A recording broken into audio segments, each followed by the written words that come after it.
Hey everyone, it's Beth Flanagan here, and in this video I'm going to give you 5 of my top tips for productivity.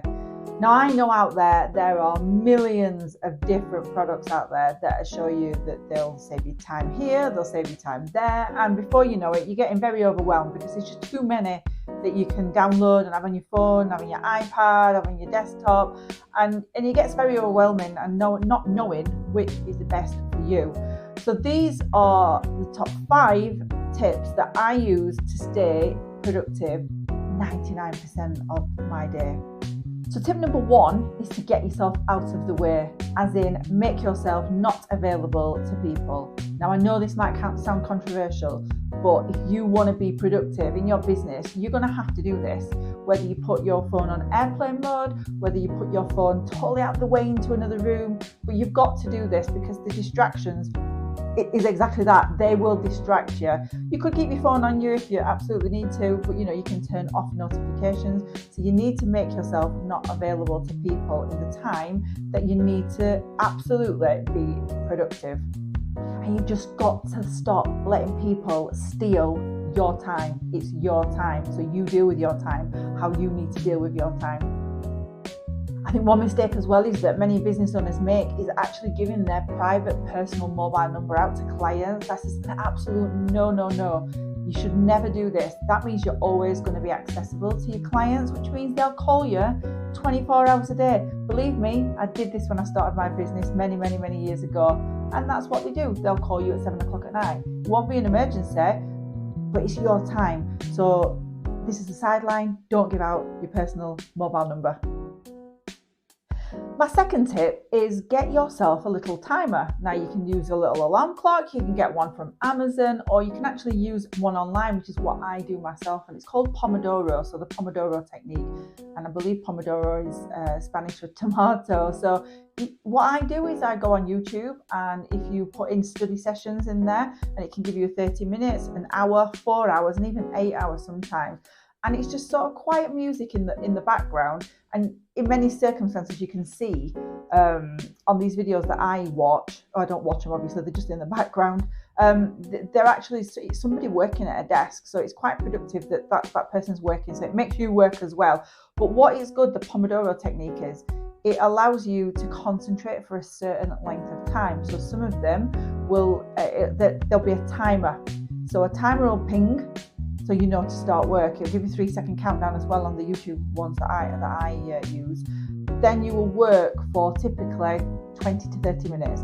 Then it will ping again and tell you need a break. So in the meantime, you've got some sort of really low level sort of cafe music, what I call cafe music, supermarket music, whatever you want to call it, that's in the background as you're working. But it pings, tell you when to start, it pings when tell you when to stop, because we need to be productive, we need to crack on and get what we need to do with no distractions, as we've just said. But you also need to take breaks too. It's no point in just sitting there for hours and hours on end, hurting your knees, sat at your desk. So you need to be more productive by taking these short breaks as well. So that's my tip number 2. Whilst my timer is on, I don't do anything other than what I'm focused to do. So I do not get distracted whatsoever with social media notifications, phone calls, nothing. I am totally committed to doing the task in hand for that short period of time. And that's the purpose of it, right? So tip number 3 is eat the frog. Now some of you may have already heard this terminology, and I believe it's a book by Brian Tracy. Don't hold me to that. I think that's true. That's correct though. What we typically normally do, if we have a to-do list and we know something that we know the task that we've got to do in the day, our brains usually tell us to start off with the easy tasks. So let's just do those because they're very easy. We know that that's not going to test us or anything like that. We can just very easily just get those done.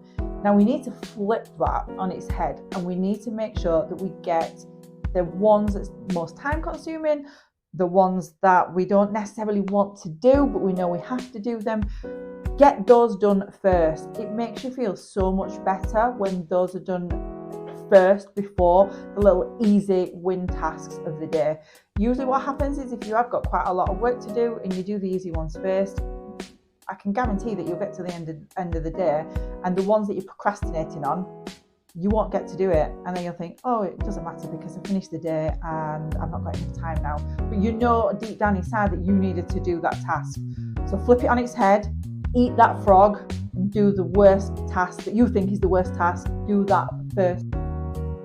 Tip number 4, if you're a busy business owner and you want to be more productive in the day, I recommend that you schedule out in your diary dedicated time for meetings, for when people can book in directly into your calendar to have meetings with yourself. If you don't do this, people can book in your diary at any time. Why don't you just cancel out days in your diary? So I do this, so I don't have any meetings on Monday or Friday. So, because I know that there are times when I need to focus on my business and be productive and work on my business rather than in it. So this is tip number 4. Make sure that you're not available to everybody all the time and that you schedule out in your diary and you carve out times that you feel is appropriate and necessary for people to be able to book in meetings with you with the times that you specify. Also, if your calendar is open, for example, 9 till 5, Monday to Friday, and you've got your Calendly link, if you use Calendly, for example, to get people booking in, or Microsoft bookings like I do, you're open to the world to be able to book into your calendar at any time during your week. So what you might find is that you're just going to get fully booked up with these meetings and you're never going to get anything done. I just never used to find it productive that, like if somebody booked in the morning, 9 till 10, then I got half an hour or an hour to myself, and then somebody else booked in for another hour, and it just carried on like this for the day. I just found that that's not a very productive way to work for me. So that's why I cancelled out a couple of days a week in my diary. Okay, the last tip number 5. You need to get everything out of your head. Now, I used to be a sucker for this. I never used to do to-do lists. And then I went the other way. And then I had post-it notes everywhere and notepads everywhere. No, both of those are bad no-goes for you. You need to get everything out of your head because you don't want your head blocked up. You need your head clear for focus, clear for working on your business. It can't be that focused if you've got everything, all the to-do things in your head. So you need to get them out of there. Now, whether you are a pen and paper person, that's absolutely fine. I'm not. Everything I do is 100% in the cloud, and that's how it works best for me. There were loads of different apps out there, but right at the beginning I said, don't be bamboozled by all these different apps. You need to decide on what's best for you. Now, I use Notion. This is not sponsored by Notion, this video, but I use Notion and I use it every day, and I use it also for my coaching and mentoring clients as well. So I have the app on my phone, I use it on my desktop, and as soon as I think of something that maybe it's for another social media video that I need to do, or anything at all, and even it could be something from my personal life, I will immediately go into my Notion app and put that into my to-do list. Now, I've got it is a to-do list, but it's a database that I've got and that I've created in my Notion, and I can allocate it time. So if I think of something that I've got to do next week, and that's going to be a long time in my head to remember that I've got something to do next week. It might just be even a dentist appointment or a doctor's appointment or something, or it might be that I want to ask somebody to come on my podcast show next week or in a couple of weeks' time. I don't want that block in my head, but I know that I need to remember it. So I will put it in my Notion and I will allocate it to the date that I need to do it. Then on that day and the day before, it will give me a reminder to do that task. So you definitely need to get everything out of your head.